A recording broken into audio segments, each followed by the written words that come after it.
এক বান্ধবীর সাথে কথা বলছিলাম। আর তুমি কোন ছেলের কথা বলছো শুনি? ওই সন্তু বলে ছেলেটা, আমি জানি তুই ওর সাথে কথা বলছিলি। ও কিন্তু মোটেও ভালো ছেলে নয়। এর আগেও দুটো মেয়ে সর্বনাশ করেছে। বললাম তো আমি আমার এক বান্ধবীর সাথে কথা বলছিলাম। কি ব্যাপার বৌমা, কি হয়েছে? দেখুন মা, আবার সেই ছেলেটার সাথে কথা বলা শুরু করেছে 1 ঘন্টা ধরে, পড়াশোনা বাদ দিয়ে। বলছি তো আমি আমার এক বান্ধবীর সাথে কথা বলছিলাম। কই দেখি কার সঙ্গে কথা বলছিলি?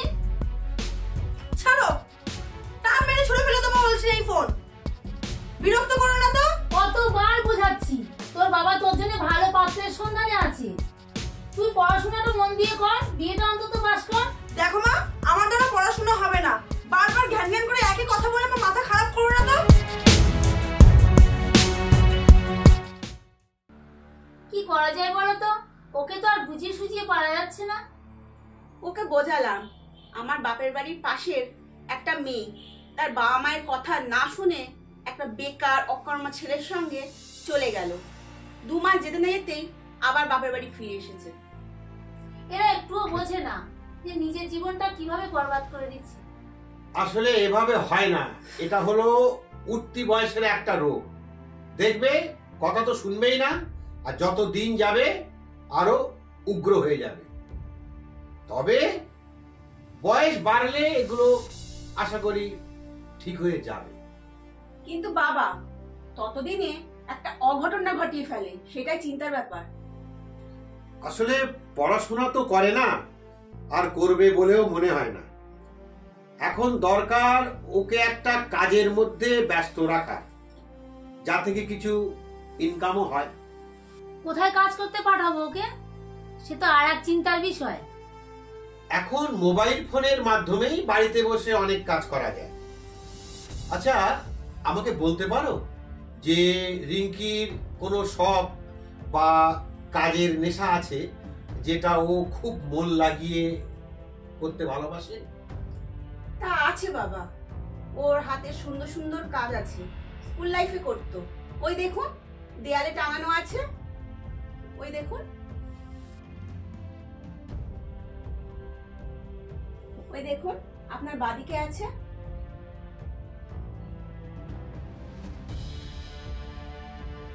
আসলে এটা বললাম কেননা যে মানুষের শখ আর কাজ যখন মিলেমিশে যায় তখন কিন্তু মানুষ সেই কাজে সফল হবেই। আরো আছে, আপনাকে এনে দেখাচ্ছি।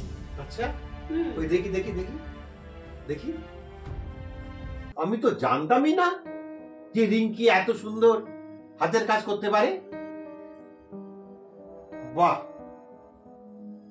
এটা খুব সুন্দর বানিয়েছে। বাহ বাহ বাহ বাহ বাহ, ফটো ফ্রেম। আরে বাহ বাহ বাহ বাহ, এই কার কাছ থেকে শিখলো? ওই ইউটিউব দেখে দেখে শিখেছে। নিজে নিজে শিখেছে? হ্যাঁ। আরে বাহ, কি সুন্দর তো, গুড। তাহলে ওকে বলো এই সব ঘর সাজাবার জিনিস বানিয়ে অনলাইনে হোক বা সোশ্যাল মিডিয়া মারফত হোক বা ডিরেক্টলি কারোর সঙ্গে যোগাযোগ করে বিক্রি করার ব্যবস্থা করুক। কিছু কিছু পয়সা ইনকাম হলে ওর মনটা ভালোই লাগবে। তখন এই কাজটাই ওর একটা নেশায় পরিণত হবে। যত পয়সা ইনকাম করতে থাকবে ততই ওর কাজের নেশা বাড়বে। আর অন্যান্য বদ নেশা ও উঠতি বয়সের এই রোগ যেটা তোমরা বললে আর কি, ওটা আস্তে আস্তে ছেড়ে যাবে। সোশ্যাল মিডিয়া মারফত এইসব জিনিস বিক্রি করার চেষ্টা করে দেখেছি বাবা, কিন্তু সত্যি বলতে কেউ নিতে চায় না, আর একটাও বিক্রি হয়নি। এটা তোমাদের ভুল ধারণা। এত সহজে সবকিছু হয় না, বাস্তবে সময় লাগে। হয়তো দেখা গেল 50 জনের কাছে গিয়ে মাত্র একটা বিক্রি হলো। তা তুমি যদি অনলাইনে 5000 মানুষের কাছে পৌঁছাতে পারো তাহলে 100টা প্রোডাক্ট বিক্রি হয়ে যাবে। কাজের প্রতি নিষ্ঠা, ভালোবাসা, আবেগ থাকলে সেল বাড়তে বাধ্য। এভাবেই একটা ব্র্যান্ড তৈরি হয়ে যায়। তবে তার জন্য মার্কেটিং শিখতে হয় অনেক দিন ধরে। আজকাল ঘরে বসেই মোবাইল ফোনের মাধ্যমেই সব শেখা যায়। শেখার নেশা একবার ধরে গেলে মোবাইল ঘাঁটার বদভ্যাসটাও কিন্তু কমে যায়। তাছাড়া অনেক অভিজ্ঞতাও লাগে। তারপরে মানুষ অনেক সময় ঠকেও যায়, ঠকতেও শিখতে হয়। কিন্তু বেশিরভাগ মানুষের এই ধৈর্যটাই নেই, তাই সফল হতে পারে না।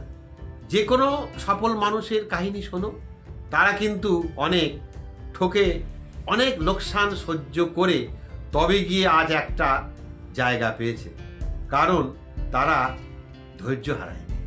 রিঙ্কির গ্রাজুয়েশনটা তো কমপ্লিট করা দরকার নাকি? সে তো অবশ্যই, সেটা হলে তো ভালোই হয়।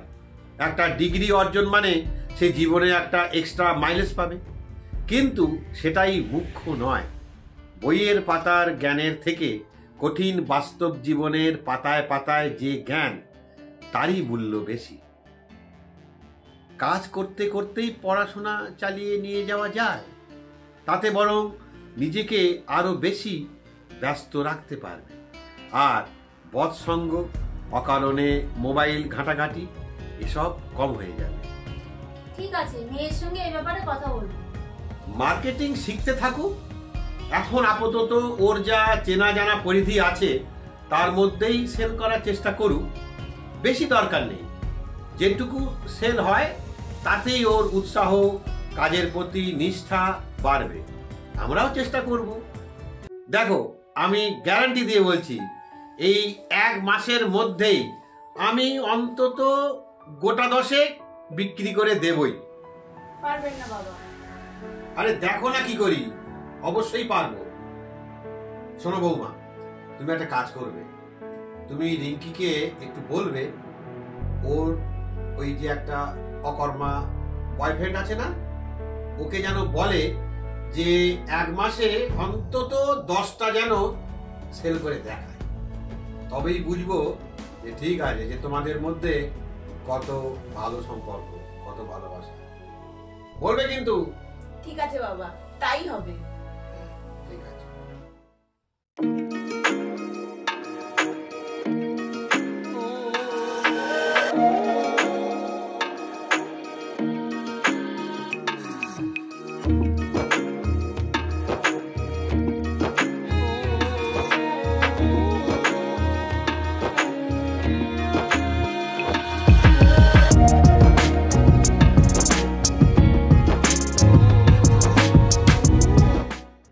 চুপ করো, আমি তোমার কোনো বাহানাই শুনতে চাই না।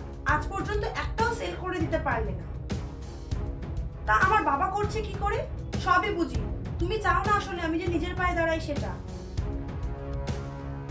দেখো, তোমার সাথে ঘুরতে যাওয়ার বা কথা বলার কোনোটারই সময় নিয়ে আমার কাছে। একে তো এই কাজের চাপ, তারপরে আমার আবার পরীক্ষা। আমি তোমার কোনো কথা শুনতে চাই না। তুমি আমার জিনিসগুলো যত তাড়াতাড়ি করে আমার বাড়িতে ফেরত দিয়ে যাওয়ার ব্যবস্থা করো। বৌদি ঠিকই বলেছিল, সব বেঈমান।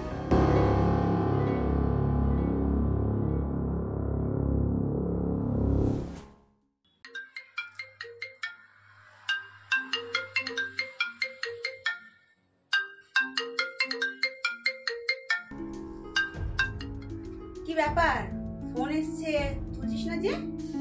এ তো দেখছি তোমার ডিয়ার বয়ফ্রেন্ডের ফোন। দেখো বৌদি, ওর সঙ্গে আমার আর কোনো সম্পর্ক নেই। সে কি? সূর্য কোন দিক দিয়ে উঠলো গো? তাহলে তোমার সাথে সম্পর্ক নেই? বললাম তো, নেই নেই নেই। ওকে ওকে, এটাই তো চেয়েছিলাম। শ্বশুর মশাই জিন্দাবাদ।